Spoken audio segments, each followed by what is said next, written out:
ഹൃദയാഘാതത്തെ തുടർന്ന് മുൻ മുഖ്യമന്ത്രി വി.എസ്. അച്യുതാനന്ദനെ ആശുപത്രിയിൽ പ്രവേശിപ്പിച്ചു. തിരുവനന്തപുരത്ത് സ്വകാര്യ ആശുപത്രിയിലാണ് വി.എസ്. ചികിത്സയിലുള്ളത്. എം.വി. ഗോവിന്ദൻ, ടി.പി. രാമകൃഷ്ണൻ, എളമരം കരീം തുടങ്ങിയവർ ആശുപത്രിയിലെത്തി വി.എസിനെ സന്ദർശിച്ചു. ആരോഗ്യനില ഇപ്പോൾ തൃപ്തികരമാണെന്ന് നേതാക്കൾ പറഞ്ഞു. വി.എസ്. ICUവിലാണ്.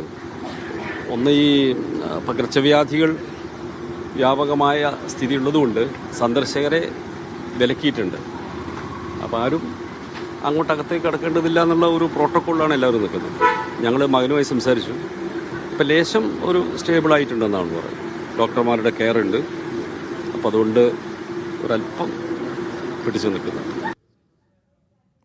ഷിജോ കുര്യൻ തിരുവനന്തപുരത്ത് നിന്ന് വിവരങ്ങൾ നൽകും. ഷിജോ, ഏറ്റവും പുതിയ മെഡിക്കൽ ബുള്ളറ്റിൻ പുറത്തിറങ്ങിയോ? അദ്ദേഹത്തിന്റെ ആരോഗ്യനില ആശ്വാസകരമാണോ?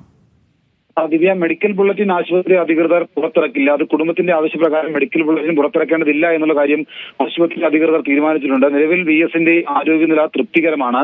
അദ്ദേഹം മരുന്നുകളോട് പ്രതികരിക്കുന്നുണ്ട്. ആശങ്കപ്പെടേണ്ട സാഹചര്യമില്ല എന്ന് ആശുപത്രി അധികൃതർ അറിയിക്കുകയും ചെയ്തിട്ടുണ്ട്. ഇന്ന് രാവിലെയാണ് ECGയിൽ വേരിയേഷൻ ഉണ്ടാവുകയും ശ്വാസതടസ്സം അനുഭവപ്പെടുകയും ചെയ്ത വി.എസിനെ ആശുപത്രിയിൽ പ്രവേശിപ്പിച്ചത്. പിന്നീട് വി.എസിന് ഹൃദയാഘാതം ഉണ്ടാവുകയായിരുന്നു. അതിനുശേഷം ICUവിൽ ചികിത്സയിൽ കഴിയുന്ന വി.എസിന് ഇപ്പോൾ കൃത്യമായിട്ട് മരുന്നുകൾ പ്രതികരിക്കുന്നു.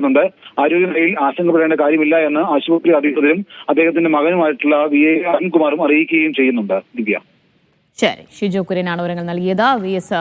മരുന്നുകളോട് പ്രതികരിക്കുന്നുണ്ട്. ആരോഗ്യനില തൃപ്തികരമെന്നാണ് ഡോക്ടർമാർ പറയുന്നത്.